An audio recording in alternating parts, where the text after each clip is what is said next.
I hope the microphone was picking up all of that amazing and unexpected applause. It's always so much fun coming here to B&H.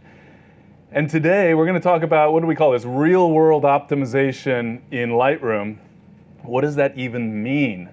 Well, essentially, I want to try to convey to you a little bit, not just about all the buttons and knobs inside of Lightroom, but sort of how you might think about your photos as you're approaching them. And so, yes, I'm going to cover a variety of different techniques for optimizing photos, and I'll essentially cover just about everything that I ever actually do, at least in terms of basic adjustments inside of Lightroom. But again, more importantly, trying to kind of focus a little bit on that workflow, a little bit on how you approach the image, how you think about your image, and how you think about your photography, essentially, because probably most of you will completely agree with everything that I say, I imagine.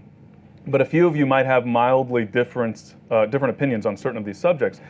And I think that's okay. I mean, one of the things that I try to reiterate a lot when it comes to photography is that, okay, yes, there's journalism, but photography is art.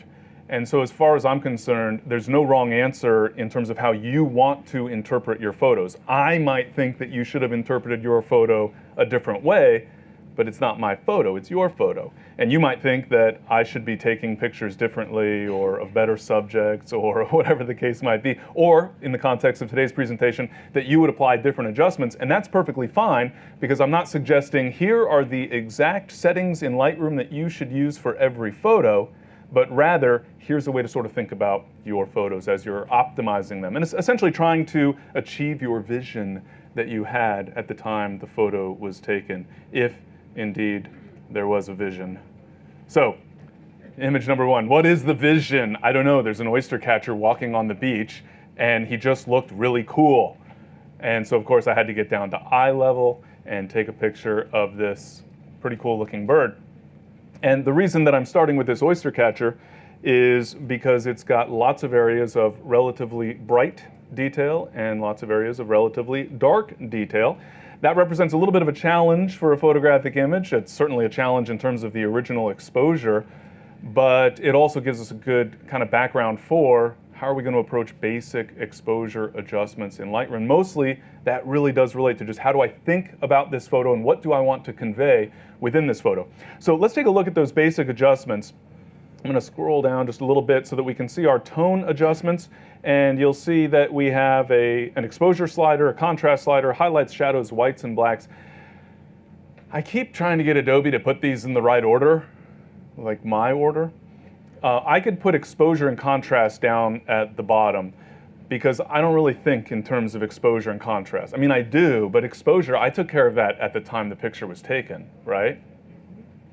And as you can see, it was totally perfect. So why do I even need an exposure slider in Lightroom if I'm going to get my exposure nice and perfect in the camera, thanks to exposure metering in my case? That exposure slider to me is really secondary. In most cases, I don't need it much. And actually, it's not because I know how to use my camera, although I sort of pretend like I know how to use my camera. It's more that the camera does a pretty good job and I get a pretty good metering, or if the exposure wasn't very good, I take another picture with different settings, and so I have an image to start with that represents a pretty good exposure. That exposure slider is essentially just a very broad exposure adjustment. The adjustment itself, just for what it's worth, is in EV, or exposure value. So the number that you see there when you apply an exposure adjustment is how many stops are you brightening or darkening the image by. So again, hopefully I got that pretty good in the original capture. And a phone rings. You remember what we said at the beginning of the presentation? Oh my God. Do you guys have the 1200 millimeter lens in stock? I think I saw it.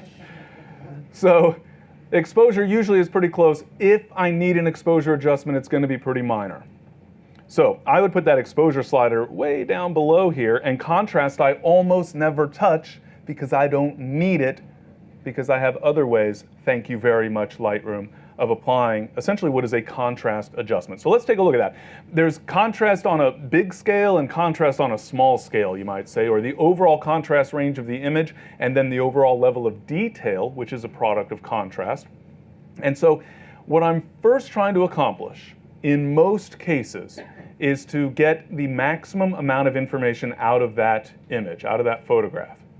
And for most situations, at least for me personally, that means that I want the brightest pixel in the image to be at or nearly white, and I want the darkest pixel to be at or nearly black. That's true for me personally in, I would say, the great majority of my photos. Is it true for every photo? No. I visited San Francisco in the summertime. California summer, you think sunshine, right? No, that's when it's really, really foggy in San Francisco, and all you have is middle gray in your entire photograph. And so in that type of situation, I don't want to stretch things out and get a pure black and a pure white because it's just going to look wrong in the final image. But by and large, in most of my photos, I do want to expand that range within the photo, and that will call for varying degrees of adjustment.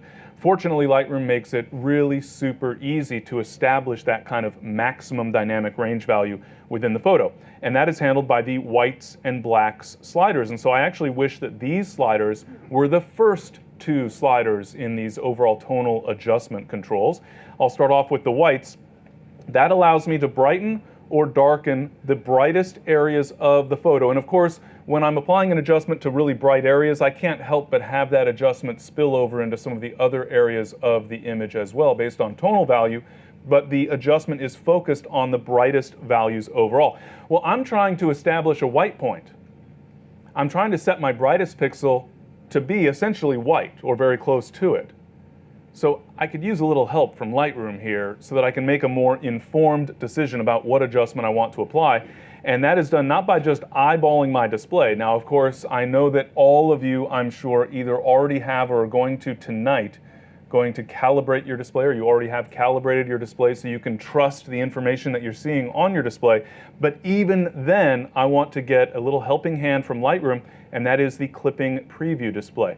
Now, we do have the option up on the histogram. You can click this little triangle up here at the top right, and one at the top left as well for the shadows. That top right triangle is for my highlights, and that will put a red overlay on any area of the photo that I have lost detail in. In other words, the white areas have been blown out. One of the reasons I don't really care for this approach is that I can't change that color, and it looks right now like maybe the beak is blown out as well, doesn't it? So that's one option, but I prefer to leave the clipping preview on the histogram turned off, and instead I hold the magic key on the keyboard. That's the Alt key on Windows, the Option key on Macintosh, while I'm dragging that whites slider so that I can see exactly where in the image and to what extent I am losing information. I've blown out the highlight detail. How much detail do I want to sacrifice in order to maximize my tonal range in the image? Generally speaking, absolutely none. Which means in general practice, my approach here with the whites slider is once again, press and hold the Alt or Option key, and then drag the slider to the right until I start to see pixels appearing, and then back it off, generally speaking, until I have just a few pixels, or maybe even until those pixels have just disappeared. Note, by the way, that white pixels mean that that area has become absolutely pure white, whereas colored pixels indicate that only one or two out of the three channels has been clipped. So you might make a different decision depending on the image, but remember, this is just a mathematical approach to adjusting the white point value in your photo. And I'm not one to make robotic adjustments to my images. So this is just an initial starting point. I think mathematically this is probably a good adjustment, but then I actually want to evaluate the result in the photo itself to see, does that work well in this particular case? One might say at the moment, for example, that adjustment, by brightening up the brights, now there's not enough texture in the white feather detail. We'll revisit that in just a moment though. So then I turn my attention to the blacks, the other end of the spectrum here, obviously, in terms of that histogram, and it is the exact same procedure, just sort of in reverse, you might say. Once again, holding the Alt or Option key on the keyboard. Now, because we're looking for black clipping, the image appears all white with this clipping preview, and as I drag to the left, I'll start to see pixels appearing. Once again, colors indicate that one or two channels are clipping, and black indicates that all three channels have clipped, that I've gone to pure black. How much detail do I want to sacrifice in the shadows? Well, here it's actually a little bit more variable, or it might be, because sometimes I do want to lose detail in the shadows, like for a silhouette, for example. In other words, I usually will not want to sacrifice any detail in the whites, but in the blacks I might be willing to create a little bit more drama, to create a silhouette, or whatever the case might be. But in this case, I want lots of detail in the photo, so I'm just going to go down until I start to see some pixels that represent black or nearly black, and then I can release the Alt-Option key on the keyboard, release the mouse, and now I can take a look at the image and see, does it look like I've done a good job in terms of establishing those endpoints? And I would say yes, and more to the point, I don't feel that I've introduced any problems into the image by virtue of these adjustments. The whites don't look weird, for example. I haven't blocked up shadow detail, etc. But that's just the big picture. That's just my overall contrast. Now, in terms of the dynamic range of the overall image, the overall scene, now I need to think about the nuance of that detail. So this is what I would say is a replacement for contrast. This is why I don't really need the contrast slider, because I'm going to make a decision about contrast based on how much I will lighten or darken the brightest or darkest areas of the photo. And so I'm thinking now more about detail, but that in turn has an influence on contrast. So we talked about the white feather detail, for example. I've set my white point, but now maybe I feel that I can't really see the detail in the white feathers. I know mathematically, scientifically, that all of that detail is there because I saw the clipping preview. But if I make a print and someone else thinks they can't see much detail there, I can't just say, hey, well, it's there, and expect that they're going to buy the print, right? And so if I want to actually be better able to see that information, I can adjust the highlights. So I can brighten the highlights, which could lead to some clipping if I were to brighten up the highlights under the current circumstances, or I can darken down the highlights. So there's the before, and I can drag downward to darken those highlights. And what's actually happening here is twofold. Number one, pretty obvious, the bright areas, the relatively bright areas, the highlights in the photo are being darkened down. But at the same time, small contrast, a small degree of contrast, much like the clarity adjustment, if you're familiar with that already, is being added to those highlight areas. In other words, we're not just making that detail more visible by virtue of darkening down those bright highlights, but we're actually adding contrast into those areas as well so that the detail will stand out better. So it's that sort of 1-2 punch that really can tremendously help. I can still have a wide dynamic range, but then I can pull down those bright highlights to get a little bit more contrast and detail in them. In this case, I do want that detail, but I also want that strong contrast. This obviously is a bird with white feathers on it in bright sunlight. I want those areas to appear bright, but I will tone down the highlights just a little bit to get more detail there. Then we can turn our attention to the shadows. Obviously, in this case, primarily the black feather detail in the bird. And once again, I'm controlling contrast, which is another way of saying I'm controlling detail. Do I want to bring out detail, which will lower overall contrast, or do I want to hide detail, which will increase contrast? The two work hand in hand, essentially. And so, for example, I can open up that shadow detail, kind of like a fill flash effect, you might say. In fact, in early iterations of Lightroom, this basic control was called fill light.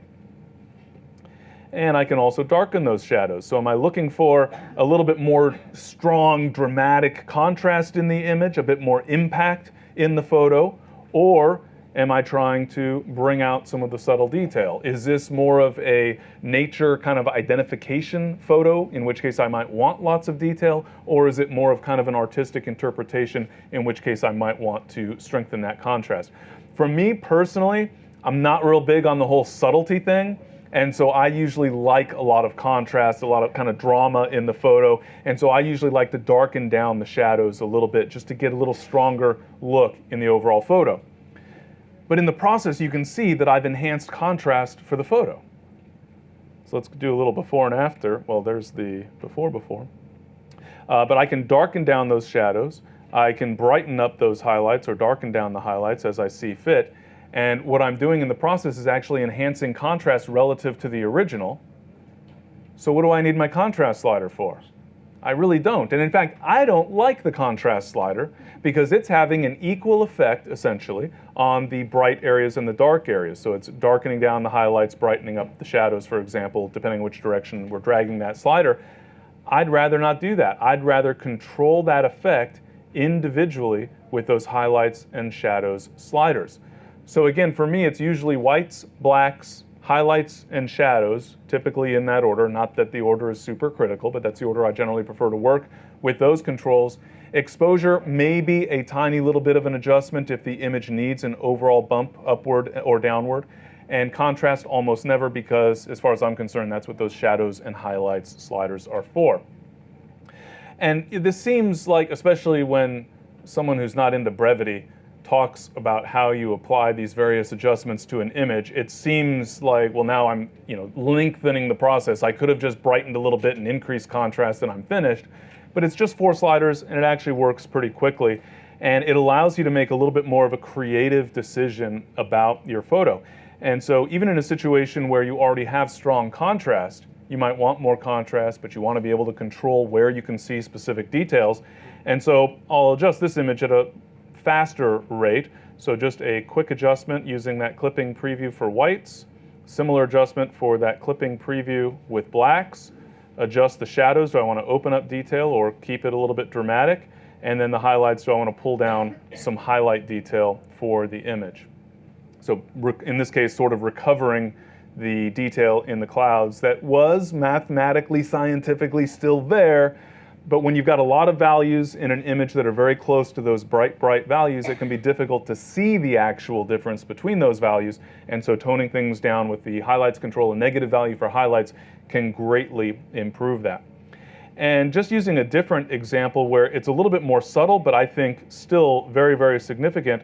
So once again, holding the Alt or Option key, adjusting the whites until I get right at about a clipping. Here we can see that it's just the red channel that's clipping, for example. And I could back down. The blacks actually were in pretty good shape to start with. And you see I've got pretty strong contrast, but take a look at the highlights.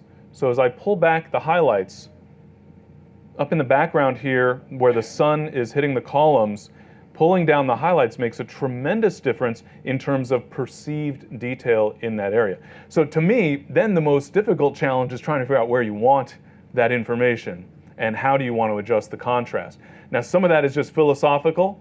You might prefer to be able to see lots of detail in the image, or you might be like me and tend to prefer a lot of contrast, a little bit stronger impact in the image.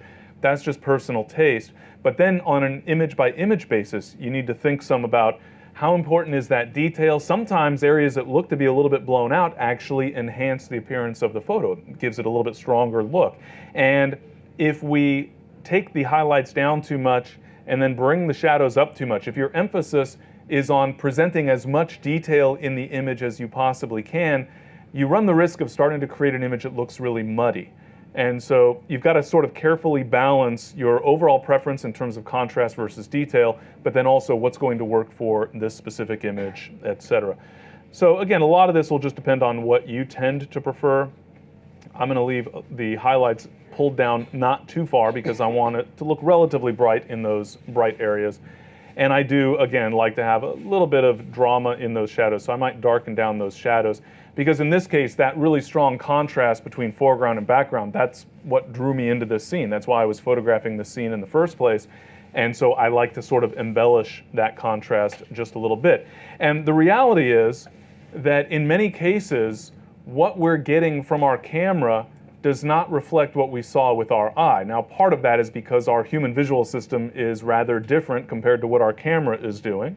And part of that is, especially with raw capture, we're getting so much information that sometimes it's spread out in a way that it doesn't look anywhere near as dramatic as we remember things looking. Maybe the saturation looks a bit lower, etc. And bear in mind also that when you're looking at a raw capture, you're not actually looking at a raw capture.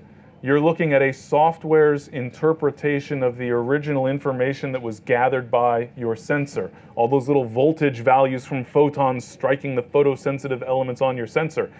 So whose interpretation do you like the best? You're getting one interpretation on your camera's LCD when the picture was taken in the first place. Lightroom's going to have one interpretation of the photo, and other software will have a different interpretation. They'll usually obviously be relatively close, but it is an interpretation, and so I encourage you to think about how you want to interpret the photo, not so much what the camera thought or what the software thinks, but you as a photographer thinking about the image and emphasizing the things that you think are important.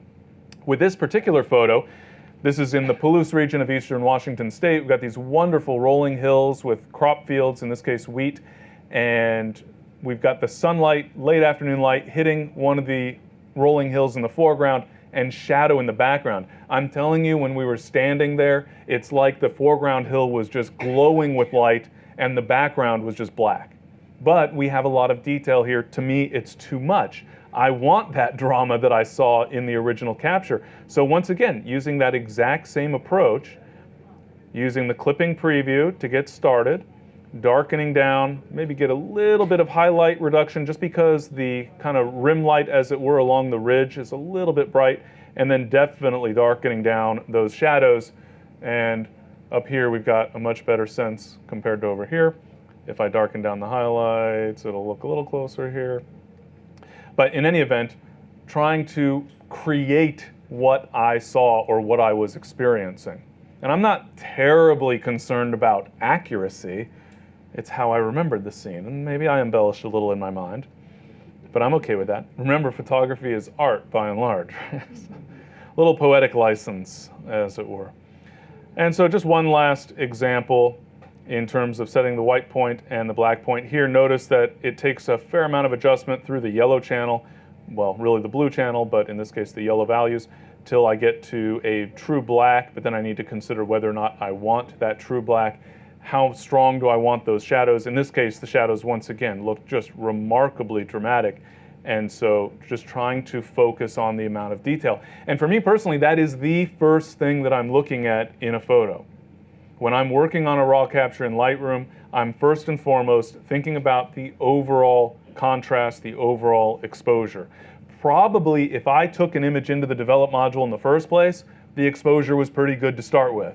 And so hopefully I don't need to make wild and dramatic adjustments to the image to fix the exposure, but now I'm interpreting that image to try to get it to look closer to what I was really experiencing in the scene before.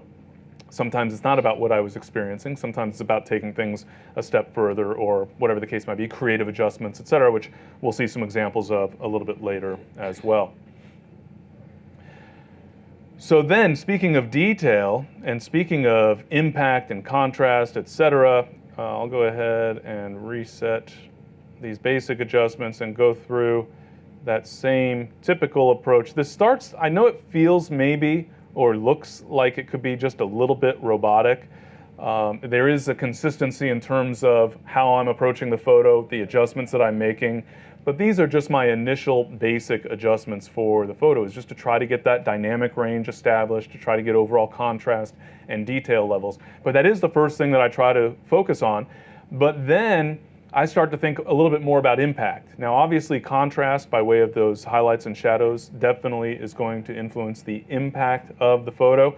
And in many cases, if I have a lot of detail or some strong colors, then I want to get down here into the presence controls. These are among my favorite adjustments in all of Lightroom in terms of what we're able to do to a photo very, very easily.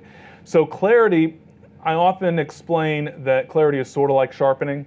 It's just sharpening that's happening across larger areas of the photo. So instead of taking the tiniest little detail elements and enhancing contrast along those really tiny little areas to enhance perceived sharpness, we're taking that on a larger scale and we're enhancing contrast in larger areas. So local contrast enhancement, essentially. If I increase the value for clarity, you can see it's sort of like getting an increased contrast effect in the photo, but not exactly. Yes, contrast goes up, but we're also pulling out details. So for those of you from Photoshop, you might be familiar with the technique, for example, using the high pass filter as sort of a sharpening technique, or using unsharp mask with a really low amount and a really high radius. This process of using clarity is essentially the same. I should note, by the way, that a negative value for clarity can also be pretty interesting. It gives you this sort of hazy, dreamlike appearance in the photo that can work really well. It works very nicely for some portraits, for flowers, especially more delicate types of flowers and subjects like that. So negative clarity can actually be pretty nice as well. But for me, I'm not about having subtle effects in a lot of photos. And so softening things up, essentially. So I usually am increasing the value for clarity a little bit. But being careful, when I say HDR, what do you think of? you probably think of, too much clarity and too much saturation, something like this where the image just looks cartoonish.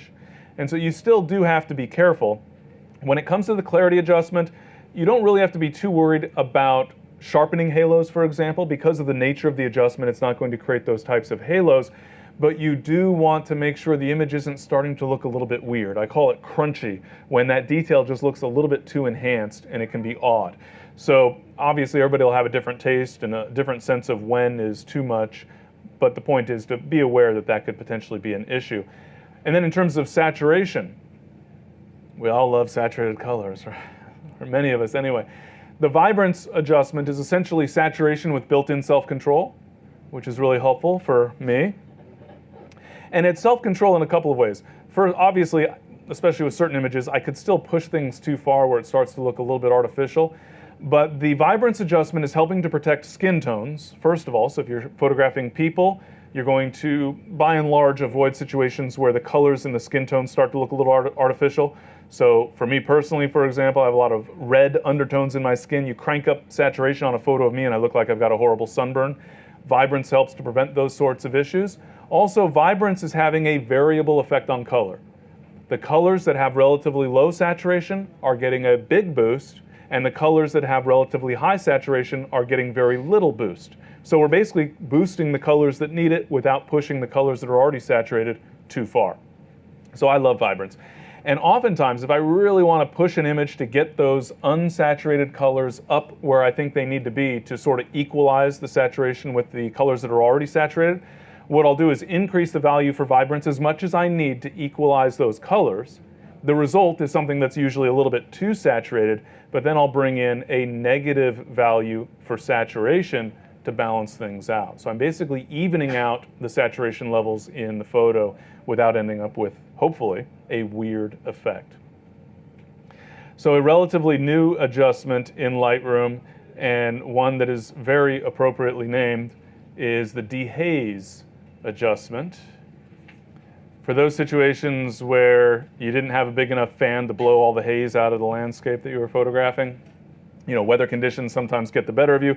So here, once again in the Palouse, we're up on Steptoe Butte, about 1,000 feet up above the landscape down below, so we can get a nice overview of that rolling landscape. Beautiful farm country. And of course, it's going to be hazy because we're there in late spring, early summer, and there's just going to be a lot of haze in the air. And I used to say, well, that's what clarity is for. Clarity is the haze buster. Look, it sort of enhances the image and, reduces the appearance of haze in the photo, kind of, sort of. Then Adobe decided that they wanted to make the clarity adjustment look like it was basically doing nothing, and so they came up with dehaze. Now, if you ask me, nobody does, I think dehaze belongs right here underneath clarity because it's very similar to clarity, at least in general concept. But Adobe decided that it belongs way down here in effects under film grain. But check this out. Goodbye haze. Is that amazing? This never stops impressing me. And I've seen it a million times. But it's just really, really cool. And so I can reduce the appearance of haze. I can also add haze. So we were hoping for a foggy sunset, and Lightroom let us create it. So generally speaking, increasing that value. Now with dehaze, you do need to be a little bit careful. Obviously, as I think you can see, it's a pretty smart adjustment. You just increase it until the haze kind of goes away. But I would argue that in many cases, you probably don't want the haze to completely disappear. You're just trying to kind of tone it down a little bit. But also then pay attention to the other adjustments for the photo. What I see a lot of photographers doing is they'll kind of go in order down the right panel in the develop module inside of Lightroom and not go back and revisit controls that they played with a couple minutes ago. So maybe I thought that I had the color and the overall detail and everything else taken care of, but now, I don't know if you can see, maybe on the TV over here you can see a little bit better. Now I've got a lot of really strong blue in the shadows, and so the color's looking a little bit weird. I need to continue to refine this photo. So one adjustment is affecting another adjustment.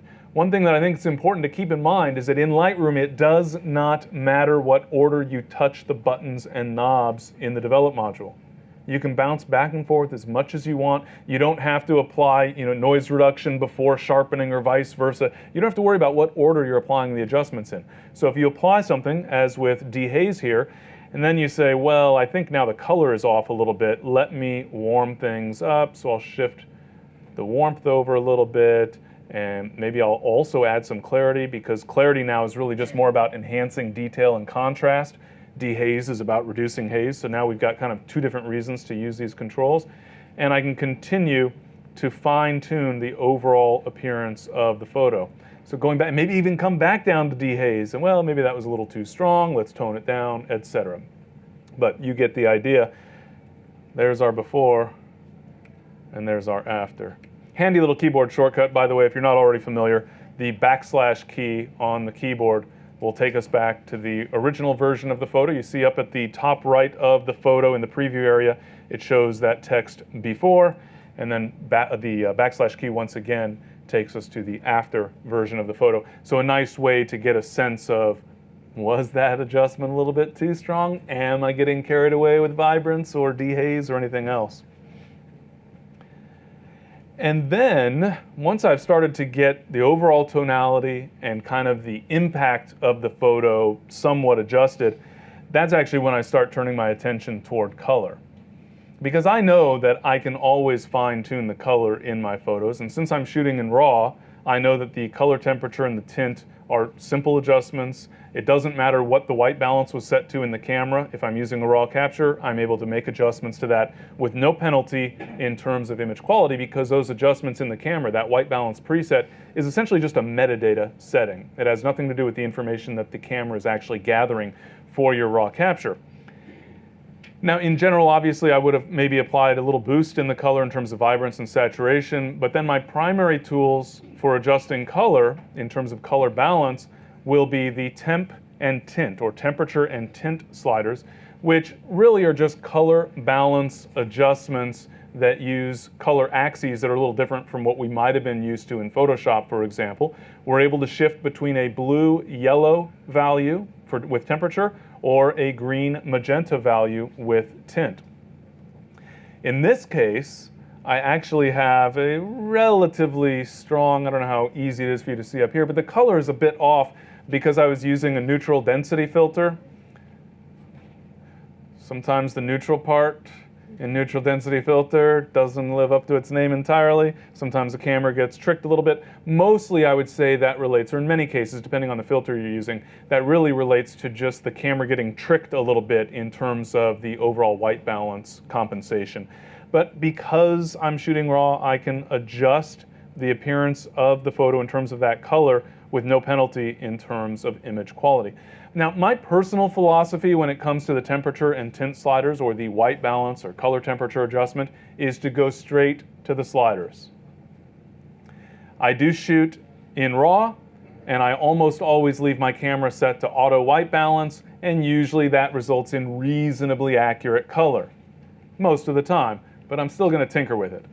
And even if I were to choose some other method of adjusting the white balance in the photo, I'm probably going to tinker with the sliders anyway. So my philosophy is, if I'm going to end up tinkering with the sliders anyway, I might as well start with the sliders. If you prefer, you certainly can use one of the presets. So if I had set my camera to tungsten, for example, this is what the photo would have looked like when it came out of the camera. But again, it's just metadata. This would have been just my default adjustment in Lightroom. I can take it back to anything I'd like. Probably if I had done that in the camera, I would leave it as it was and tell everyone that this was photographed at midnight on a full moon night. Maybe somebody would believe me, but I doubt it. So I could have chosen something in the camera. I could use a preset right here inside of Lightroom, which essentially mimics, if I had made an adjustment, it reproduces that effect as though I had set a white balance preset in the camera. But again, I'm probably going to tinker with those sliders anyway, so I would just as soon go straight to the sliders. There's also an eyedropper here. It's really cute and adorable. And if I click on it, I can come out to the image and click on something that I think should be neutral, and it will make that area neutral adjusting the overall color in the photo in that process, of course. So in this case, I clicked on an area of sky, which is roughly blue, give or take. The opposite of blue is yellow, so it's going to shift things toward yellow in terms of that temperature slider. The challenge for me is then trying to find just the right thing to click on within the photo, and I can make a real mess of things really quick. There we are. That's not too bad, but it takes a few clicks. And again, it's probably pretty close once I find an area that should be neutral in the image, in the final image, but I'm still going to want to tinker with it. For example, here, I'm not trying to make it look perfectly neutral because I don't want people thinking that I slept in until noon to go out and photograph a lighthouse. I want them to think that I was up at sunrise or, stayed up till sunset or what have you. So I might shift things toward a little bit more golden interpretation, for example. Obviously, in this case, it just depends. What were the actual conditions? What am I trying to accomplish with this photo? But again, my underlying point when it comes to these color adjustments is that since I'm probably going to want to fine-tune the color anyway with those sliders, I prefer to just dive right to those sliders.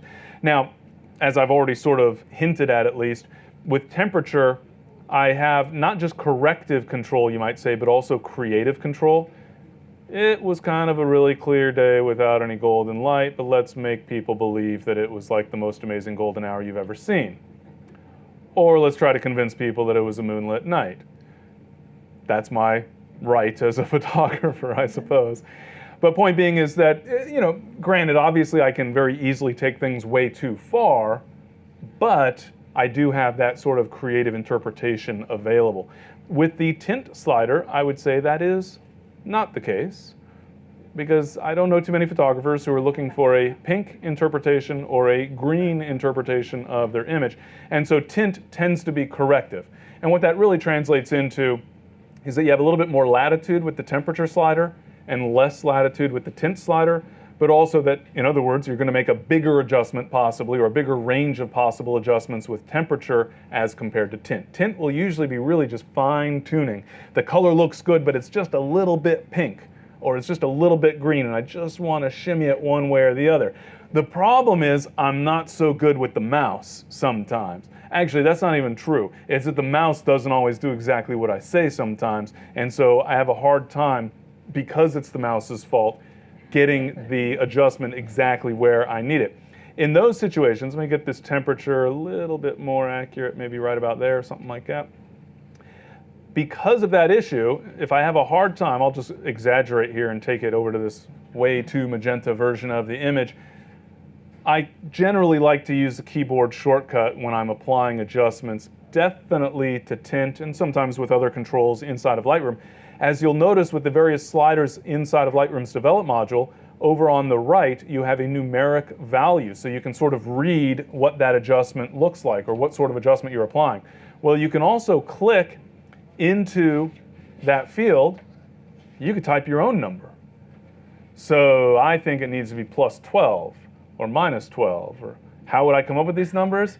I have no idea. I just made that up. But the point is, if you knew what you wanted, you could type in a number, but more importantly, I think, is that I can use the up and down arrows on the keyboard to increase or decrease the value.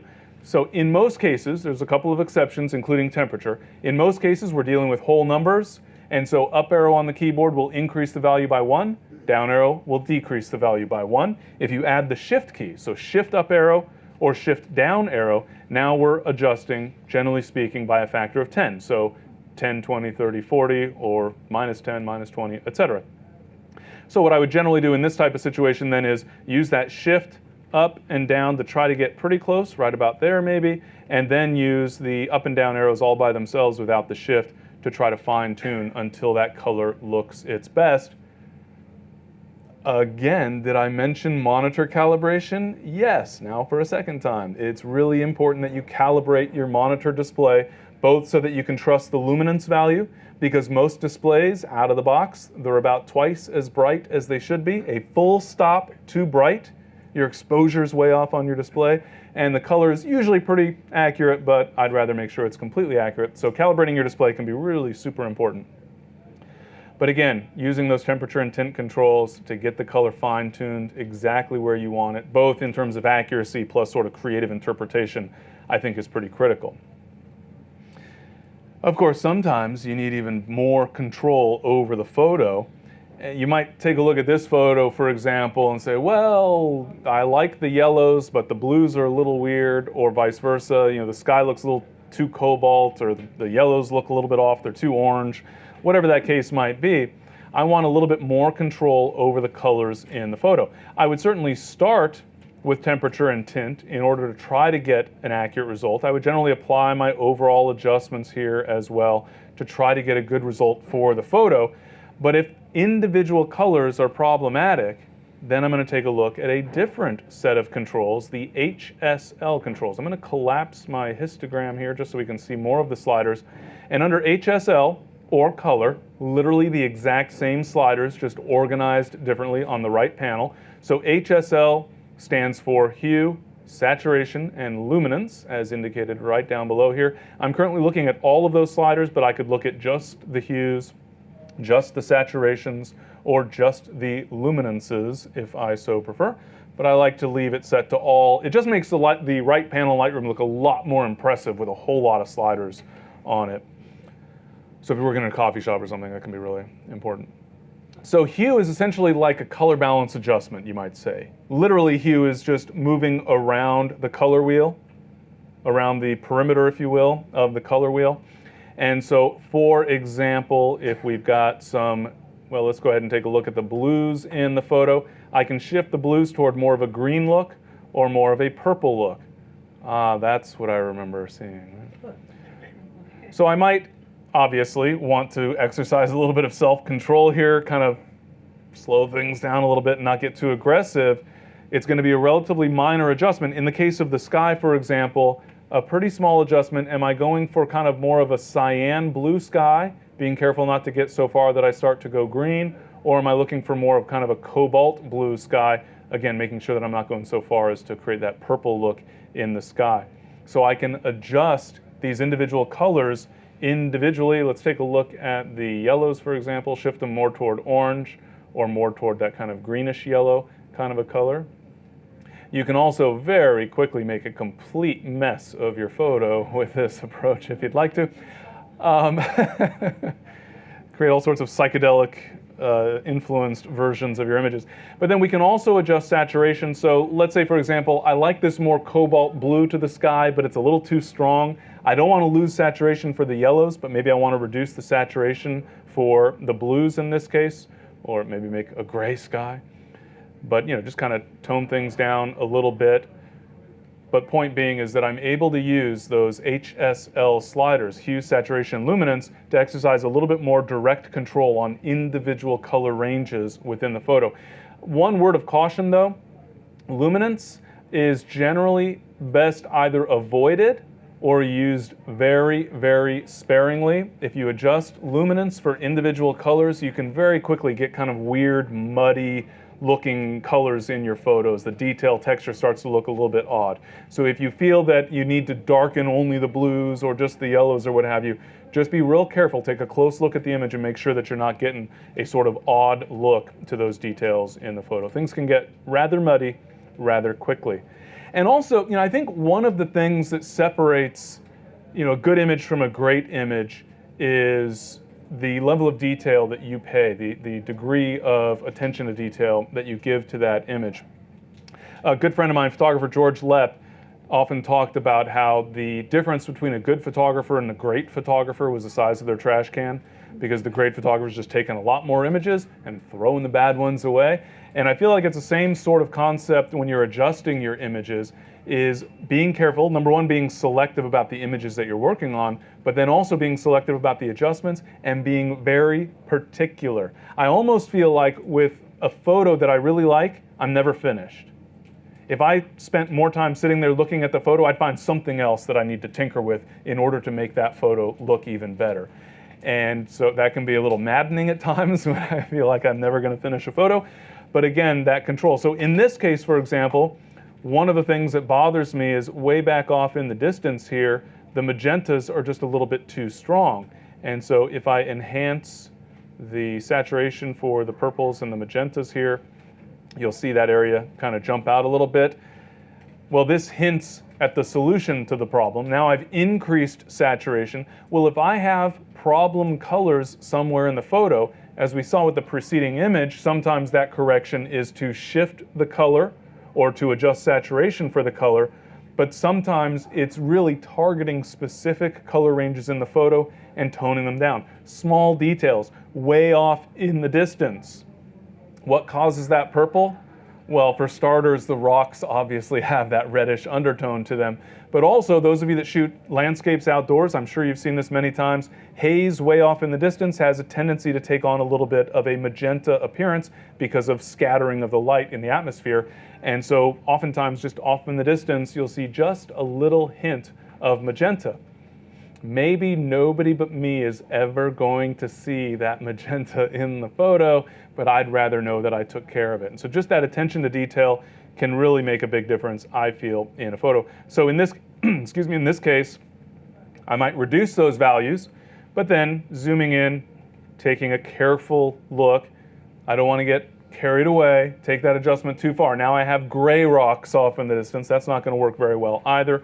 And so just finding a good value for that reduction in saturation, I would probably end up somewhere about there, where we're just toning down that color, trying to get that sort of what I would consider in this case a little bit of a distracting kind of pink element in that background, and just toning that down so that essentially we're not looking. I don't want someone looking in the photo at something that I didn't want them to take a look at. Now ideally, if it's something I don't want them to see, I didn't include it in the photo in the first place. I reframed the shot, or whatever the case might be. But I also don't want areas to be distracting. To me, in this case, obviously, what I want the viewer to say or to feel or think when they look at this image is, he was crazy to get that close to the ledge and take that picture. And I don't want that moment of fear to be distracted by that a little bit too much pinkish in the background. So those little details, the more you look at a photo, the more you're going to start noticing some of these smaller details. And I really do feel that they can make a big difference in the final image. All right, some more fall colors. And here I want to talk about conversion to black and white. Maybe you've already picked up on the fact that I'm a control freak and that I want to be able to exercise as much control over my image as possible. And that's certainly the case when I choose to interpret a photo in a black and white rendering. Why would I render this photo as a black and white? I would not, ever. Would anyone make a black and white out of this? I'm sure it could be done really well, but to me, if it was black and white, there was no need to take the picture in the first place in this case. But these strong colors will make it a little bit easier for us to understand that black and white control that we're able to exercise. So there are two ways that we can get to our black and white controls. One is by choosing a treatment option up here at the top, color versus black and white. And if I choose black and white, it just gives me a default interpretation of the photo based on a specific luminance mix for the image. I don't like choosing this option up here because I feel like if I choose black and white from way up here under treatment, there's a risk that I won't scroll down and fix the sliders. I don't want to risk being lazy or any lazier than I already am. And so I actually leave this set to color. It's going to change to black and white in just a moment because the two ways I'm going to show you here are just variations on a theme. They're the same basic control. I've got under HSL and color, there's the B and W option. When I choose that, I get the exact same result. But I'm getting the exact same result with all of the sliders right here in view. And so I'm not going to risk forgetting to go through and adjust these sliders. And there are two basic ways that I might adjust the sliders. But what I'm thinking about personally is, what do I want to bring out versus darken down? Where do I want contrast? And what should the various objects in the scene sort of look like in terms of that interpretation? So obviously in this case, I chose an image for this demo that had a real dramatic result and real strong color contrast so that I can, for example, darken up the blues and brighten up the yellows if I want to create some sort of super strong contrast in the image. Maybe kind of an almost infrared type of effect, for example. Take that clarity, negative clarity value. Another good example of a situation where you might use a negative value for clarity to get that kind of dreamlike look to simulate an infrared capture. But I could also go in the other direction. Maybe for some reason I want a nice bright sky and I want nice dark leaves. I'm trying to make it look like it was never fall colors at all or something like that. The point is that I have this control, that I can lighten and darken different areas of the photo based on the underlying color. But therein lies the problem. Sometimes I can't remember what the underlying color was. What color were those leaves? Maybe they were green because it was springtime, or maybe not. Well, I don't have, yeah, I could backslash, good point, to get the before and after, but that's not as cool as the on-image adjustment capability. I can just click this little bullseye-looking target up at the top left of those black and white mix controls. When I click, and you might have noticed that same target was available elsewhere with the saturation adjustments, for example, under HSL. I can then come out into the image.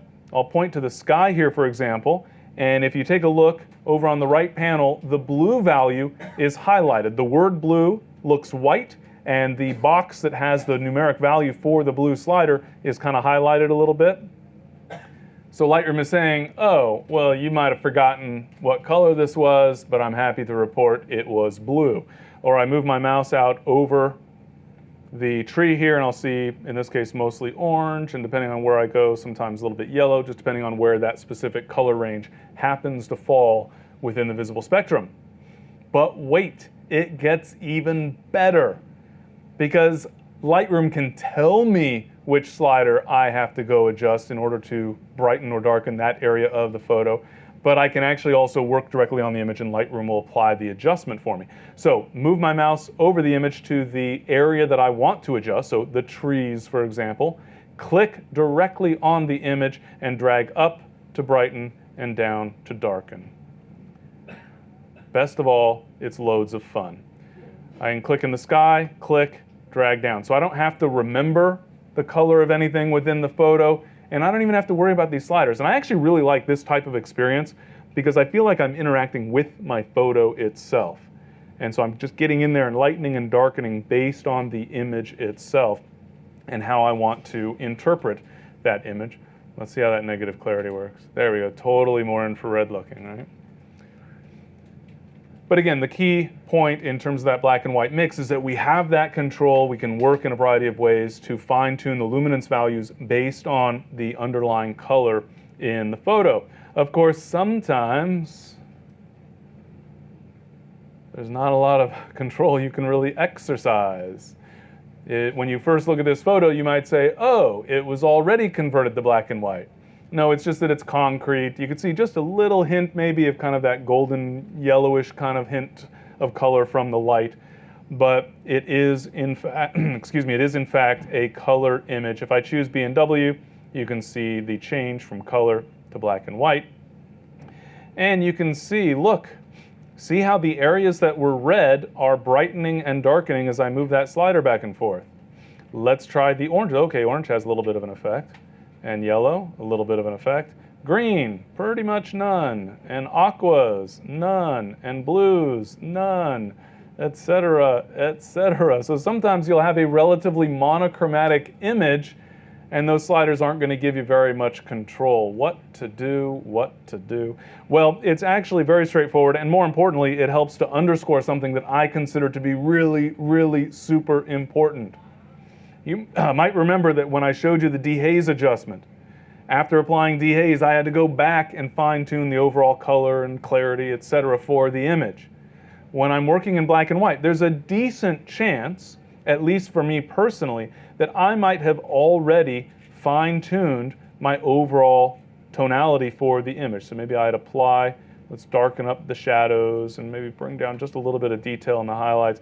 And after I start to apply some adjustments that are kind of accentuating the detail and the contrast in the image, then I maybe start to realize, you know, the color is really not adding that much to this photo. Maybe I should convert it to black and white. So I come back down to my HSL color and black and white controls, and we'll get a very similar situation to what we saw with the previous image.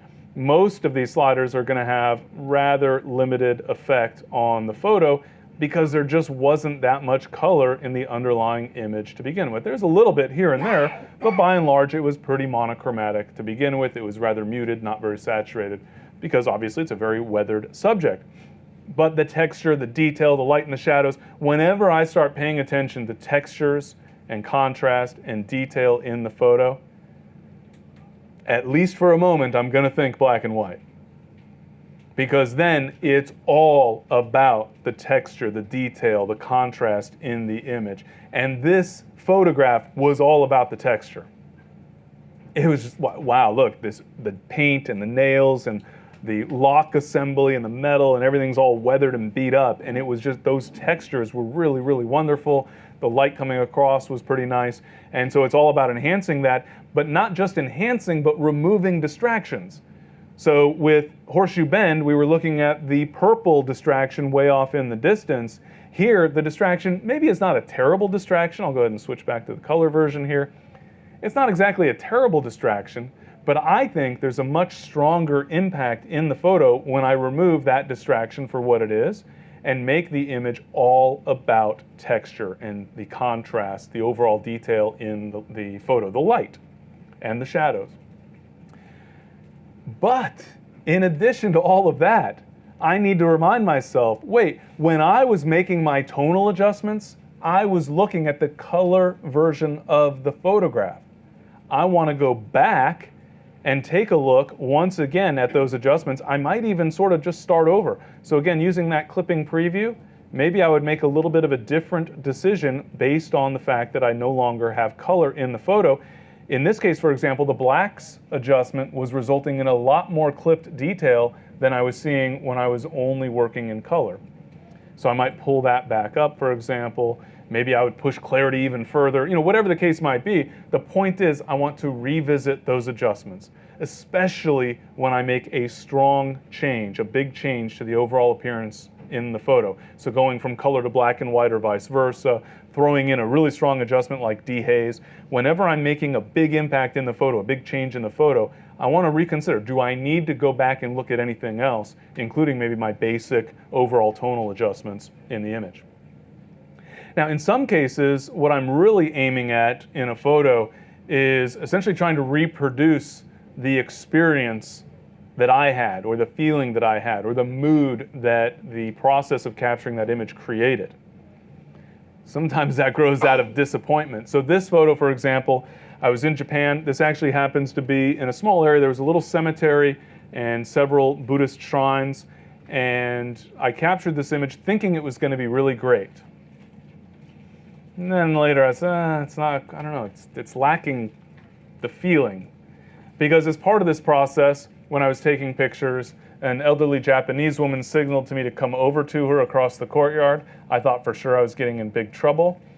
She spoke no English, so I was going to get yelled at and not understand a single word of what she was saying. But instead, actually, she taught me, with no language, how to pray at this Buddhist shrine.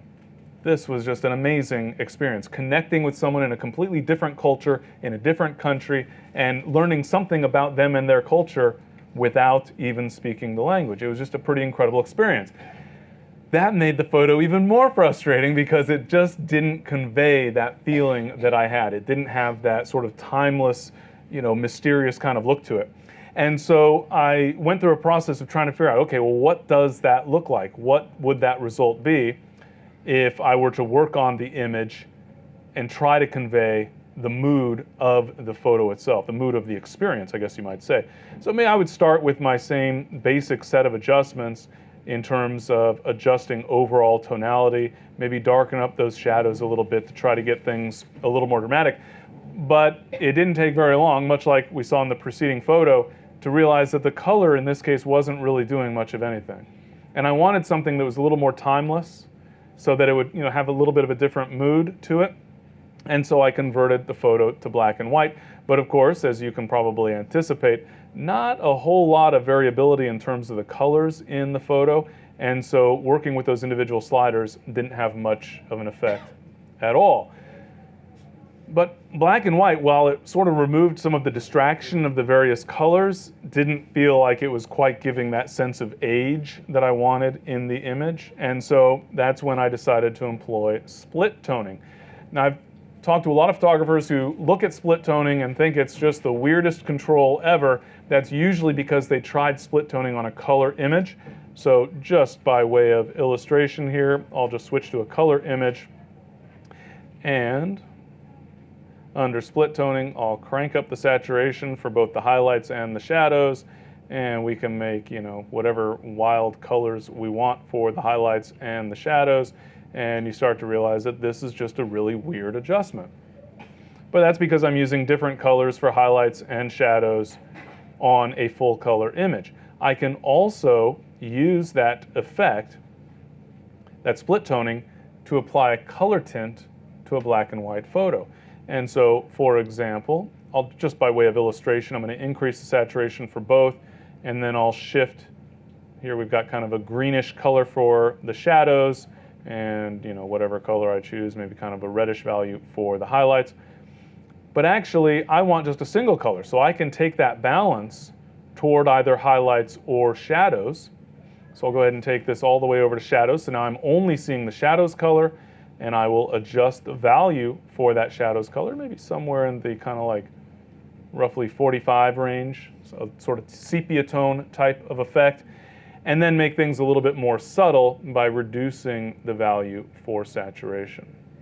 So somewhere in there, for example. So there's the original color versus starting to kind of mute things down just a little bit. And then it really became more a matter of just trying to add some impact to the photo. So increasing clarity, so we get a little bit of a boost in the overall kind of impact, the strength of the photo. But I also wanted to get a sort of sense of mystery, you might say. And then scrolling down to the effects section, adding a darkening vignette. So kind of just darkening those edges of the photo. Obviously I can fine tune the midpoint, the overall roundness of the shape essentially of that effect, how much feathering into the center of the photo, etc. But a relatively strong vignetting effect, trying to get the mood of the photo itself, the way I'm adjusting it, to match the experience or the feeling that I had when the image was captured. So what am I trying to convey with the photo? Sometimes it's, look, here's a really high contrast bird on the beach. Isn't it cute? And other times it's something that's a little more kind of moody and emotional and what have you. And so trying to follow that feeling about the photo and letting that dictate how you adjust the image, how you approach the image inside of Lightroom. Of course, at some point, then I start to think about corrective adjustments, fixing problems, as it were. Now, this actually, I hope you appreciate this portion of the presentation, because I had to dig so deep to find any photos with any problems with them. In some cases, I had to actually go out and capture new images that illustrated problems, like dust on my sensor. I keep my camera impeccably clean. I had to actually go add some dust onto my sensor so that I could illustrate some of these concepts. Thank you for chuckling.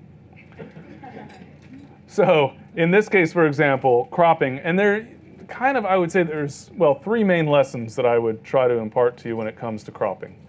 Number one, a big reason that I break out the crop tool in the first place is because my horizon was crooked. In this case, I would either tell you that I captured the horizon crooked on purpose so that I could show you how to straighten a horizon, or that I was so excited that this guy was flying a paraglider over the Palouse that I was just distracted and not watching the horizon. Pick whichever excuse you think resonates better. But the point is that horizon needs to be straightened. I'll also crop for aesthetic reasons, maybe to get rid of a distracting element within the scene, or to adjust the overall balance in the photo, to essentially shift the position of the subject within the frame perhaps. But then the third lesson is you've got to pay very careful attention when you're cropping, especially at the edges of the photo. So let's take a look at all of that. I'm going to choose the crop view. Over beneath the histogram, there's that tiny little toolbar that includes our crop view. And I could certainly use the settings over on the right-hand side. First off, by default, the aspect ratio of the photo is locked in to its original aspect ratio, or I could choose a different aspect ratio, like 1:1 if I want square, or 8:10 if I bought a frame at the store. But for me personally, I turn off this lock icon. You can see right now it's clicked, it's locked. You can see the lock looks closed. If I click again, it looks like the lock has been popped open, it's unlocked. I want it unlocked because I want to crop based on my aesthetic sense for the image, not based on what size frame is available at the corner store.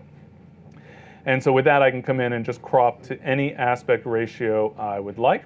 Obviously, there's situations where I want to crop to exactly a square, whatever the case might be, but by and large, I want the image to dictate that for me. And then I can also straighten the horizon, so I can click outside of the crop box and drag to rotate the photo around. And notice that I get a little grid there so that I can get a better sense. Of course, in this case, it's a little tricky to see where that horizon really is, but that's okay because then I've got an excuse as to why it's not perfectly straight later. I can also use this angle tool. So you might notice as I'm clicking and dragging to rotate the photo, the angle slider is moving and the value is changing. But also I have this little bubble level. I can click on that bubble level and then click and drag across the photo. So for example, across my horizon, release the mouse and the image gets rotated so that line is either perfectly horizontal or perfectly vertical, depending on which way I dragged it. So that works pretty well. Now the real fun begins. I've straightened my horizon. By virtue of rotating the photo, of course, I have to crop, but I want to pay careful attention to where I'm putting that crop, and this is where I get super extra nitpicky and pay real careful attention to detail. And then somebody says, well, I'm gonna matte the picture anyway, so I'm gonna cover up. It doesn't matter how perfect the crop is, the matte's gonna cover that edge up. Fine, but I still have to be nitpicky because it's in my nature. But if you take a look, for example, down here at the bottom right of the photo, I'm going to apply this crop just so that we can get a better sense of that. Now I have this little sliver of the top of a hill just barely sticking into the image. That kind of bothers me. Things like this over in the bottom right corner, I've got this little piece of a shadow that's just barely sticking in, and it's a pretty strong shadow. Those sorts of details where little things are sticking into the frame or a little tiny piece of something is just barely cut off outside of the frame, that really bugs me. And so I try to pay very careful attention to that cropping. And so, for example, in this case, I might bring that crop inward at the bottom right corner. I might bring it in from the left side because I don't want quite as much room for the paraglider over on the left, et cetera, et cetera. But the point is to pay careful attention to how you're cropping, and especially all around those edges. Obviously, sort of by definition, when we're cropping, we're defining a new boundary edge for the photo, and so we need to take a very, very close look at that boundary edge, going all the way around and looking for any little details that might be a little bit distracting or bothersome, et cetera. Paying attention to how close we're bringing the subject, all those things that we learn about in terms of composition, I obviously need to think about as well when I'm applying a crop to the photo. Correcting perspective. So getting a straightened effect in the photo. So this building, the way, I guess because it was photographed with a wide angle lens, it looks a little bit skewed and distorted. See, the reason that's funny is this old building is leaning over and falling down. The problem is when you have to explain why it was funny, it means it wasn't funny. So I'll take that joke out of the presentation next time. But in this case, we do have some distortion going on. Essentially, the behavior of the lens that I might want to compensate for. And I think one of the key things when it comes to lens corrections is to try it. Because you might be surprised how much you like the result. And maybe you never really think about lens corrections. Maybe you're using perfect lenses that are rectilinear and all these sorts of cool things, and so you don't have to worry about it. But I think you might be surprised at how a little change to the overall perspective of the photo based on the behavior of the lens can really improve the image. I'm going to hide the film strip here for a moment. Since it's a vertical, we can't see the image quite as well, or not as much of the image. So on the right panel, of course, in the Develop module, going down into Lens Corrections, and I have Enable Profile Corrections as a checkbox. That same checkbox is found on the Profile tab, so either way is perfectly fine. But I go to the Profile tab so I can actually verify the correct profile. I can turn on that Enable Profile Corrections checkbox, and then I like to choose Auto from the Setup pop-up, which will cause Lightroom to check the metadata for the image and automatically assign the correct lens profile. In other words, Lightroom is going to compensate for the behavior of the specific lens that I used to capture this image. In this case, it's a Canon 10 to 22 millimeter lens. not the best lens in terms of that distortion and all these various details that affect overall perspective in the image. But if I turn off the checkbox and turn it back on, notice that we're correcting for that barrel versus pin cushion distortion effect. We're getting a fairly significant correction for the vignetting of that lens, that light fall off out at the edges. So the edges are brightening up just a little bit. Now you might decide that you want a vignette effect, and that's perfectly fine, but this is not where we mess with it, because we might also crop the image. So if you're going to crop, or if there's any risk of cropping the photo at all, you want to use the post-crop vignetting down in effects. The vignetting correction here for the profile-based correction is based on the behavior of the lens and therefore based on the edges of the photo. And so if I crop out the bottom half of this picture, I'm not going to see any effect of that lens correction in terms of vignetting in those areas because I can't see those areas. Whereas with the post-crop vignetting, if I apply that vignette and then crop the photo differently, the vignette follows the crop because it's more of a creative effect. So that one simple thing can have such a huge impact. But I could always, if I felt the need, go into the manual set of controls here and really fine-tune things if I feel like there was, even more distortion or the building seemed to be leaning away from me or whatever the case might be. I can also correct the aspect ratio. So when you're applying a lot of these transformations, the building has a tendency to squish down or stretch out or whatever the case might be. And so we can use that aspect slider to adjust that relative height versus width relationship. Of course, then you have to remember how tall the building really was in the scene. But the point is that we've got a fair amount of control that we can exercise, but usually just that profile-based correction will be enough to get me most of the way for an image. And I can always override with those manual controls if I'm so inclined. And speaking of perspective corrections, a little bit of a more kind of straightforward type of situation is perspective, not caused by using a lens that was, not rectilinear and creating all sorts of distortion in the scene, but just caused by my position relative to the subject. So if I can't get up at the same height as the subject, then it's going to look like it's leaning away from me, those sorts of things. This can be so easy. It's amazing. Watch this. So off for my upright control. So I'm in lens correction still. I've gone to the basic tab, and I'm set to off, meaning there is no upright correction being applied at all. But I can then say, give me the full correction, and boom. Pretty soon, Lightroom won't even need me anymore. It will just fix everything so automatically. So there's off, and there's full. So level is just straightening the horizon, essentially. Vertical is giving you that vertical perspective correction. Full is giving you, in addition to leveling and vertical perspective correction, horizontal perspective correction. And then we also have auto, which applies a three-dimensional transformation to the image. In this case, the image wasn't, horribly distorted.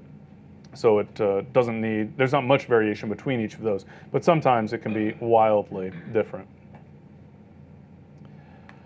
Alrighty, and continuing with our lens correction adjustments. So I may as well turn on that profile-based correction and just make sure that the profile is set correctly. And so notice we're getting some kind of warping out at the edges, correcting for the behavior of that lens, as well as that vignetting correction. Wonderful, wonderful, wonderful. Unless I happen to zoom in on the image. And then you might notice some chromatic aberrations in the photo. So I don't know how well you can see them up there. Let's go ahead and make sure these are reset.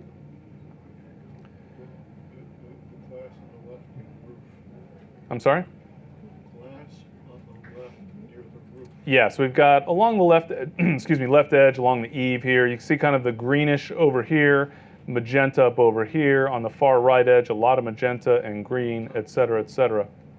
Yeah, this top edge up here.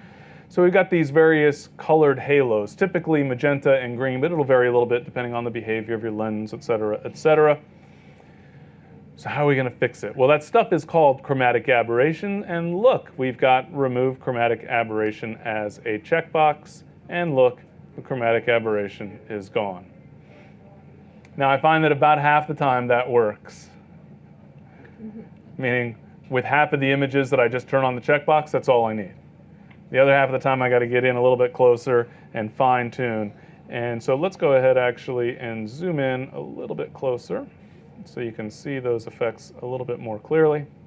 So this is a 4:1 zoom setting at the moment, for example. And if I go back to the color, you'll see that I have defringe controls so that I can reduce the purple or the green fringing in the image. So with that value set to 0 for green, you see right up in this area, for example, still a little bit of green left over from the chromatic aberration. If I increase amount just a little bit, there we go, we can get rid of that colored fringing within the photo. So I guess the valuable lesson is if you want to feel good about your photos, maybe avoid zooming in too closely. But if you want your photos to look their best, a real good idea to zoom in and check for some of these various issues. Now, chromatic aberration is not something you necessarily need to check for with every single image that you're ever correcting, because there are certain circumstances that lend themselves to chromatic aberrations. Generally speaking, very cheap lenses or lenses with plastic elements in them, or extreme wide-angle lenses where there's a lot more distortion happening. Those are the types of situations where you're most likely to see chromatic aberrations.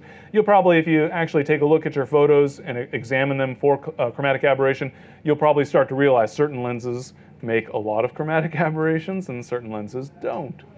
And it usually has a relation to price, although not always.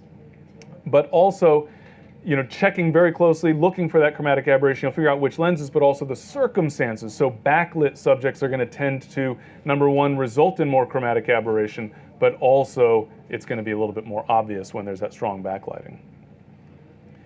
So here's one of my favorite subjects when it comes to talking to photographers, and that's noise. Because I hear so many photographers telling me how their camera doesn't generate any noise even at 500,000 ISO. And then you look at their bio and find out they're sponsored by someone. Right? So there's a couple of things here. Number one, noise is an issue with basically any camera at all. Obviously, there's varying degrees of how much noise you're going to get at various ISO settings. A lot of this has to do with you understanding your camera, the capabilities of your camera, how far can you go before noise starts to become a problem.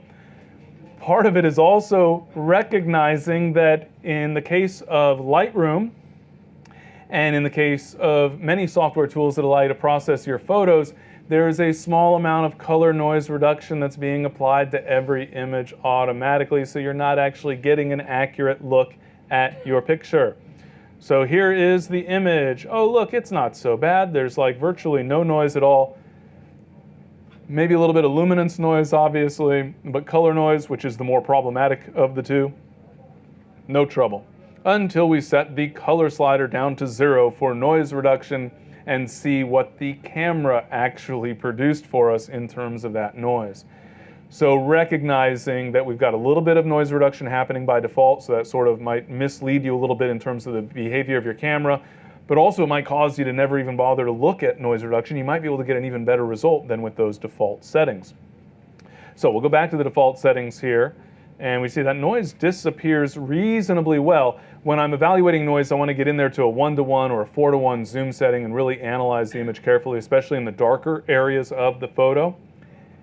And I want to make sure that I turn off noise reduction so I get a better sense of what's going on with the photo. And consider what settings I'm going to use. Now, I don't know if you can necessarily see right now. I'm going to reduce the value for color just a little bit so we can start to see some of that color coming back. Now, initially, what's happening with color noise reduction is that we're averaging color values together. We're kind of blending these colors. That can cause a loss of saturation. It can cause some color shifts in the image. But as we start to increase that value, initially we transition from pixels that are noisy, in other words, with random color values, random color variations, into what I refer to scientifically as blobs of color. And so we've gone from these little points of color in the image to these kind of areas or blobs of color. That's where the smoothness slider comes in. So when I've gotten to the point where it's mostly blobs of color, then I'll bring out that smoothness slider. So there's smoothness at 0. And as I increase the value, you see those blobs start to disappear. In this case, I still need a little bit stronger value for color. But point being is that that smoothness effect can be incredibly helpful for many images. And I do find that a lot of photographers come in here, either leave the color noise reduction set to its default value, or they only touch the color slider, increasing the value to increase the strength of that color noise reduction. and then they leave behind these blobs of color that when you're zoomed in this far, you might not even necessarily notice. But believe me, when you make a nice big print, you're going to notice those blobs of color. And here's zooming out. I'm not sure how well you can necessarily see on the projected image, but there's still a little bit of that blobbiness of color, so I'll actually increase that smoothness value a little bit more. Now, compromise is obviously part of the game when it comes to noise reduction. With color noise reduction, actually Lightroom does a really good job at color noise reduction, and so I would say there you're able to get very good results in most cases, depending on what you started off with in terms of the noise in the image. Luminance noise reduction, though, represents a pretty strong compromise. If I zoom in, you will see the noise has completely disappeared. I'm gonna get rid of this detail adjustment. Yeah, so is all the texture in the photo. There's like no texture at all virtually, except for the stars. We've gotten rid of all of the detail with that luminance noise reduction. So I generally take a very, very gentle approach to luminance noise reduction. In theory, I want all the noise to be gone, including luminance noise. In reality, there's just too much compromise, and I need to preserve the texture and the detail in the photo. And so I'll just have to balance those needs. And the color noise reduction tends to be the more problematic in any event. All right, let's take a look pretty quickly here at image cleanup, because image cleanup is real simple. Basically, just keep your sensor clean, you don't have to worry about it, right? Yeah, sometimes. So a couple quick things here. I'm gonna choose the spot removal brush. Really simple, frankly. I use the heel option essentially always because I always want some blending so that the cleanup blends into the surrounding area. The feathering I don't need to worry about when I'm using that heel option. Size, I just adjust on the fly using the left and right square bracket keys. So left square bracket key to reduce the brush size, right square bracket key to increase the brush size. And I think I have like maybe 3 or 4 bits of dust here. So I'll just click on the dust and it disappears. So click saying, please clean this up. Lightroom automatically looks for a surrounding area that represents a good match in terms of cleaning up that dust, and it magically disappears. There's one as well. There's one, and here's one. It looks, I'll zoom in here for a second. It looks like a little, thread or something. And so for that one, I'm not going to increase the size of my brush. In fact, I'm going to reduce it. I'm just going to click and drag. Instead of just clicking for a spot, now I'm going to click and drag to draw, in this case, just a little bit of an arc.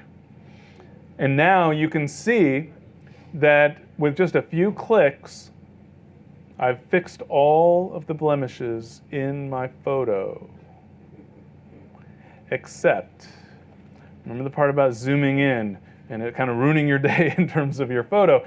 In the case of the spot removal brush, there's this visualize spots control. It's both your best friend and your worst enemy all at the same time because it's going to help you find those spots, but it's going to show you how many spots you got in your picture in the first place.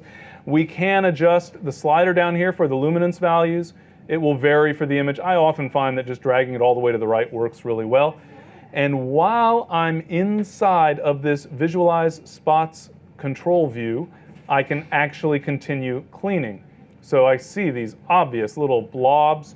Now, note that it's going to take me a little while to clean all of these little dust spots up, or I think they're actually water droplets. But also bear in mind, I spent a considerable amount of time adding all these little water droplets to my sensor so that I could show you the process of visualizing these spots in your photo. Can we just pretend like you believed me for half a second? I think probably this happened when I loaned my camera out to someone else. They were moving the moon at the time, yes.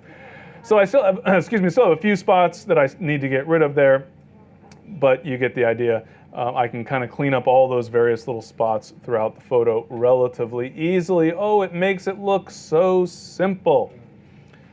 But let's go take a look at another situation where I painstakingly added spots to the image in order to be able to teach you more about image cleanup. And so once again, here I'm going to reduce the size of the brush. Generally, I want my brush size to be roughly the size of the object I'm cleaning up, or maybe a little bit larger. And then I can just click, and I'm going to move my mouse away from the photo so you can see the before and after of sorts. Oh. It didn't do a very good job. what happened? Well, here, let me switch my zoom setting just to make this a little bit easier to see. And let's get back to our spot. Nope, let's zoom back out so I can actually find the spot. There's my spot. So what happened? Well, remember, Lightroom is choosing a source based on my destination. In this case, it's a rather linear image, and so that alignment actually matters. When it's a foggy photo, who cares? Fog, doesn't matter where it came from, right? Here, it actually does matter, but I can actually move that relationship between source and destination. So I can go find, see how those lines are shifting around? I can go find a better, remember it's the mouse's fault, not mine. Find a better source. So does that look pretty good? I think that took care of it, but you get the idea. I can move that source and destination relative to each other so that I can get the right, in this case, stripes into the right position to make sure that that alignment's working well. So usually for most simple scenarios, it's going to work out perfectly, wonderfully well. In some cases, you might have to work a little bit harder. In some cases, you might even find that Lightroom doesn't provide necessarily all of the control that you might want. And so this is sort of two tips in one, you might say. In many cases, I want to send the photo from Lightroom over to Photoshop because it just makes it a little bit easier to work, partly because there's some more powerful capabilities inside of Photoshop, partly because I've been using Photoshop for about 3 weeks. And it makes it, it's just sometimes more comfortable for certain tasks, especially for this sort of image cleanup type stuff. So to send an image over to Photoshop, it's really easy. Just photo from the menu, edit in, and then edit in Photoshop. If Photoshop was not already running, it will be launched. If I haven't updated Photoshop to the latest version, when I did update Lightroom to the latest version, it will ask me what I want to do with the mismatch in Camera Raw versus Lightroom, but I'll just go ahead and open the image in any event. That image will then open inside of Photoshop. If it wasn't obvious already, again, under the theme of Tim going the extra mile to make sure he has photos that illustrate various topics for you, I intentionally made sure to include my head, the shadow of my head, in the photo when I was using a wide-angle lens with the sun at my back. And the reason I did that was not that I didn't notice at the time, but that I wanted to show you how you could fix it.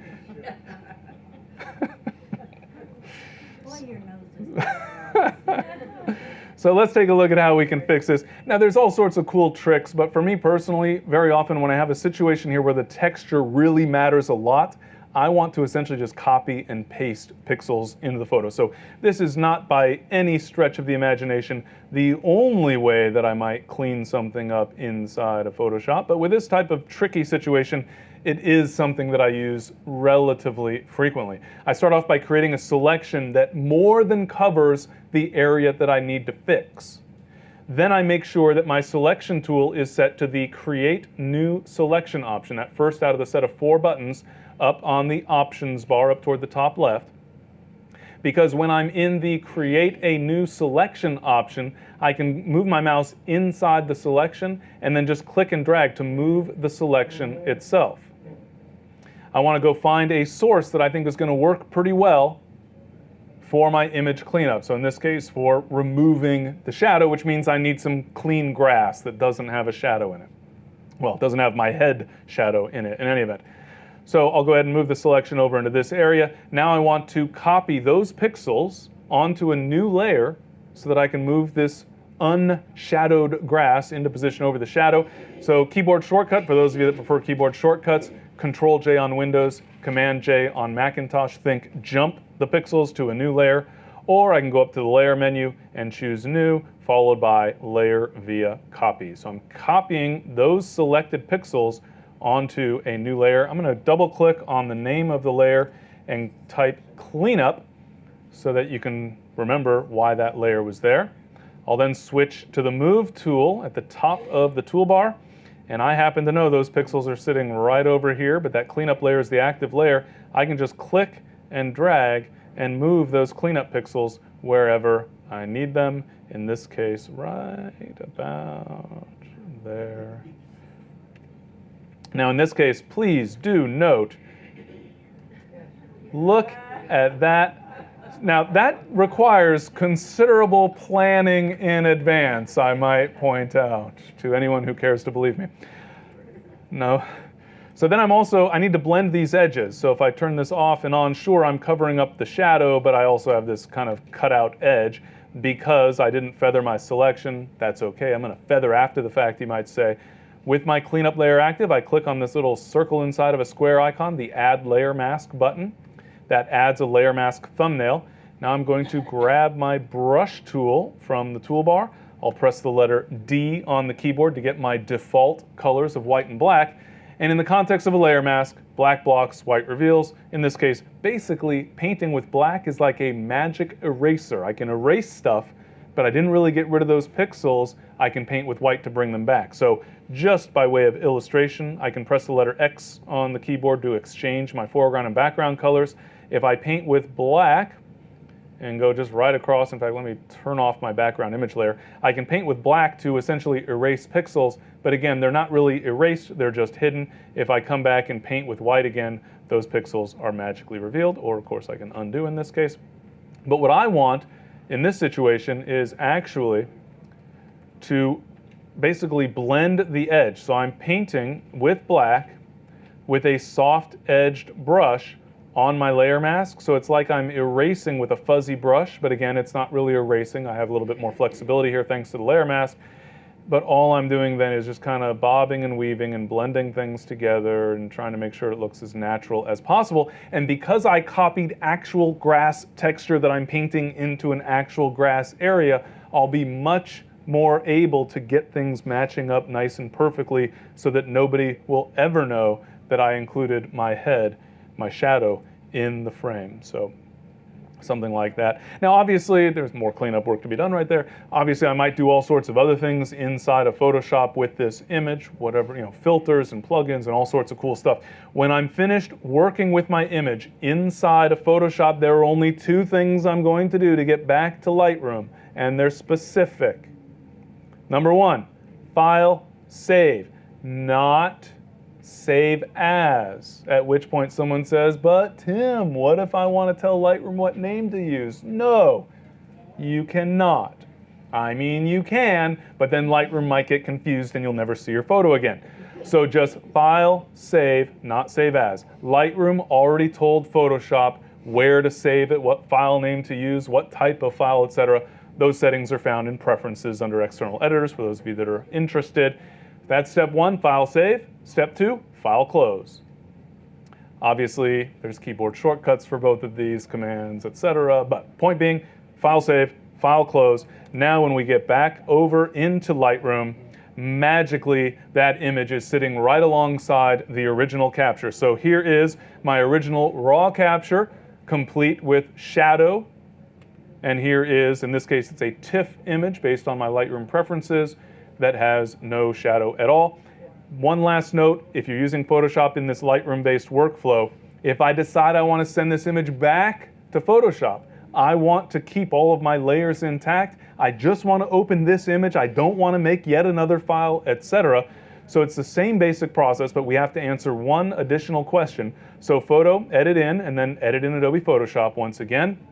But now because it's not a raw capture, Lightroom is going to ask me what I want to do. Do I want to edit a copy? No. Do I want to edit a copy? No. So my only other option, I wish they wouldn't call it this, edit original. When I think original, I think raw capture. In this case, my original is a derivative image saved as a TIFF, but what it means is the original TIFF, even though the TIFF is not an original. Yeah, that's not confusing. So we choose edit. The image opens up, you can see my layers are still there, everything that I've done is still there. I can go back and tinker with things. Maybe I missed a few blades of grass or whatever it is that I need to do. When I'm finished, what are those two steps? Save. File Save, File Close. And then right back into Lightroom, and whatever, if I had made some adjustments, changes, whatever, those will be reflected. All right, a couple more things here. This is basically a new ability, but then a couple of additional lessons along the way. So you might recognize this subject. St. Peter's Basilica in Vatican City. We're actually seeing 3 countries in this photo right now. Can you name all 3? Italy, Vatican City, and silence. Silence meaning nobody ever knows the third one. I mean, maybe some. Does anybody? I'd be pretty impressed. So it's the Order of Malta, not the country Malta, the Order of Malta, which used to be based in Malta until they got kicked out, and now they're in Rome. But the cool thing is you can look through a keyhole right down this row, or whatever, tunnel, I guess you could say, of shrubs at the basilica.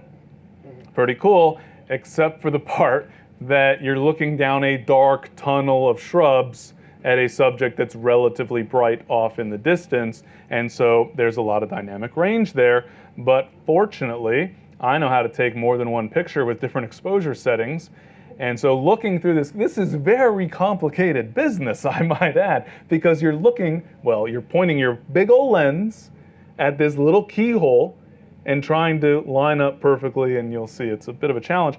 But the first step is to capture multiple images. So in this case, just using automatic exposure bracketing to capture. I generally, with setup like this with bracketing, I'll just use 2 stops gap in between the images, but in any event, capture multiple exposures. I just want to cover that full range with a 1 to 2 stop difference between each exposure.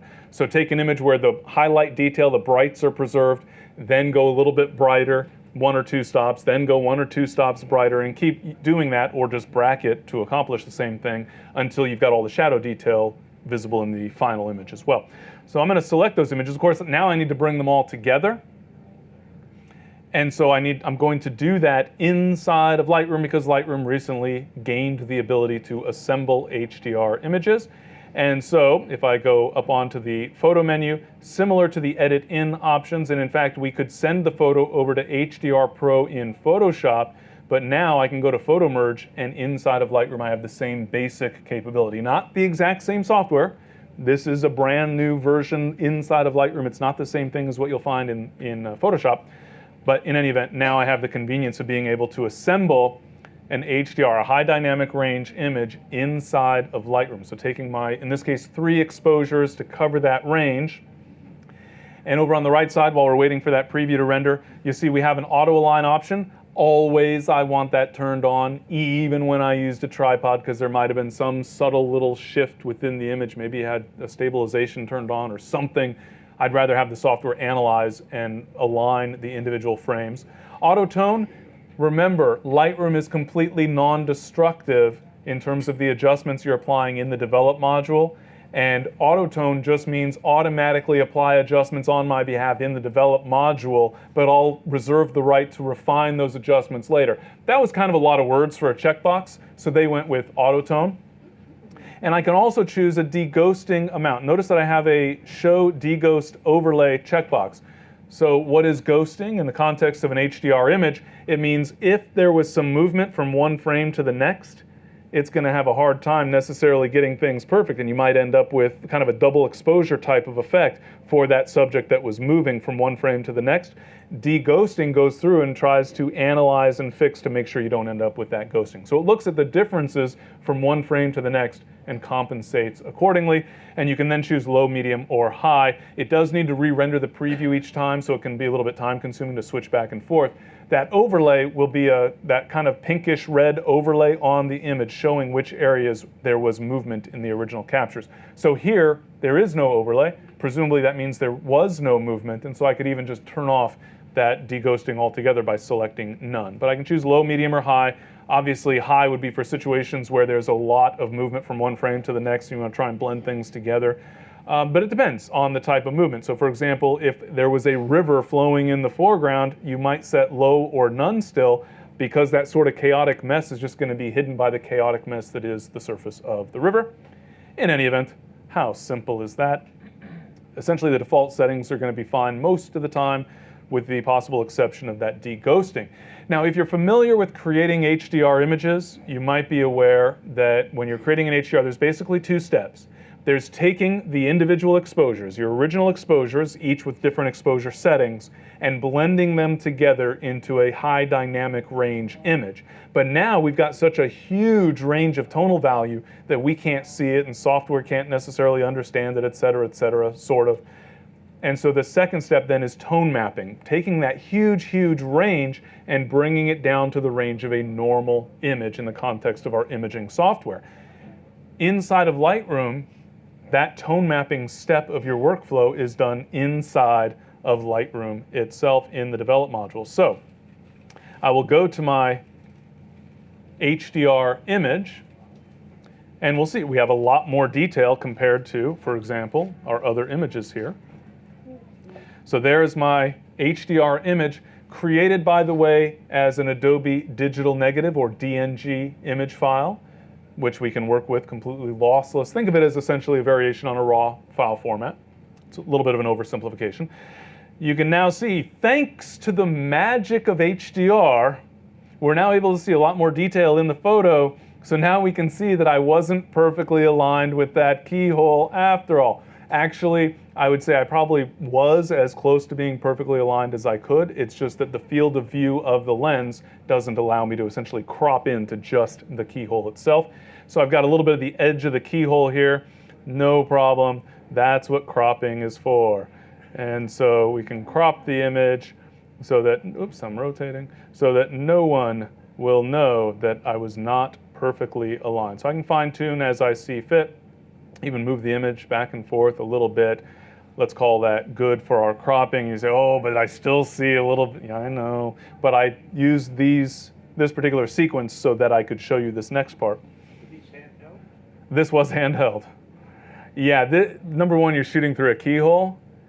So in theory, you want a tripod and get everything all perfectly, exactly right where you want it, and use live view and get it all, except then you're gonna get yelled at and kicked because there's a bunch of people standing in line that wanna look through the keyhole themselves. And then use their iPhone to take a picture with no detail in the basilica at all. I love the iPhone, but this is a situation where it's not gonna be very helpful. So I can use that vignetting actually to kind of cover up that keyhole haze down below. We definitely need a bit more feathering effect for it, et cetera, but you get the idea there. And I can continue, maybe I would darken up the highlights a little bit more. Notice, hey, wait a minute, I didn't touch those sliders. No, Lightroom did. Remember that auto tone checkbox? It's just giving me a baseline starting point for my adjustments. I could take that white down just a little bit, maybe darken down the shadows. I don't like to have an HDR that looks like totally, fake. Maybe boost clarity a little bit and vibrance, etc. But you get the idea. Depending on which screen you're looking at, it probably needs more saturation than the other. But you get the idea that I can go through there and use that develop module in the exact same way that I did for a normal image, but now I'm essentially tone mapping that raw capture and making everybody think that I was perfectly aligned with the keyhole. All right, one last thing I want to show you before we wrap up for the day, and that is the ability to apply targeted adjustments inside of Lightroom. I'm sure you're all aware Photoshop gives us tremendously powerful tools for creating selections and applying targeted adjustments with layer masks and all sorts of fancy stuff. But Lightroom actually does give us some of that ability as well. And Adobe recently updated Lightroom to include even more control. So I'm going to apply an adjustment. What I want to do here is apply an adjustment for the sky. I want to have a little bit of a gradient effect for the sky, but I want to only affect the sky. So it's sort of like a graduated split neutral density filter, except the magic kind that doesn't just operate in a linear fashion. So you've all taken a picture with a neutral density filter, graduated neutral density filter, and like a tree sticks up above the horizon, and now the top of the tree is all darkened, or you've seen photos like this. So Lightroom allows me to work around that very type of problem. So I'm going to choose the graduated filter. When I'm working with the graduated, the radial, or the adjustment brush tools up here on the toolbar, I get a subset of the controls that are available in the develop module. So a limited number of adjustment controls when I'm working with these targeted adjustments. And what I usually like to do is apply an exaggerated exposure adjustment when I'm initially defining the area in the photo that I want to adjust so that I can better see where I'm affecting the photo. So using the exposure, I'll just drag that all the way to the left, Now I can drag a gradient into the image, and you see that classic problem of impacting a foreground subject. So that butte over on the left, the mitten, is sticking up into the area of my gradient because it's sticking up into the sky. How can I possibly fix this? With the magic of the new brush option. Not the adjustment brush, which has been around for a while, but inside of the graduated filter and the radial filter, I have the ability to choose this brush option up at the top. So I'll choose brush. I want to go down here to the bottom and choose the erase option because I'm essentially going to be erasing the adjustment from certain portions of the image, specifically the mittens here. And I'm going to turn on the auto mask option because I'm lazy and I don't want to have to trace precisely along the edge of the mittens, and I'm very self-conscious and I don't want you to laugh at me if I don't do a good job. So I'm going to turn on auto mask, and the key with auto mask, I need to keep the center of my brush, the crosshair as it were, inside the object where I'm trying to paint, and the circle of my brush must overlap with the edge of the object. So keeping the center of the brush inside the mitten in this case, and then painting up, making sure not to move that mouse out. Oh, I know, it's amazing, isn't it?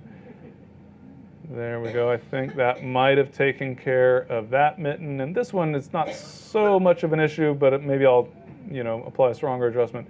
But you get the idea. I'm erasing that adjustment from that foreground area. I do, in this case, like to then turn on that overlay. It's a little tricky to see when you've got a lot of sort of pinkish, earth tones in the photo when it's putting this pink overlay on top of the image.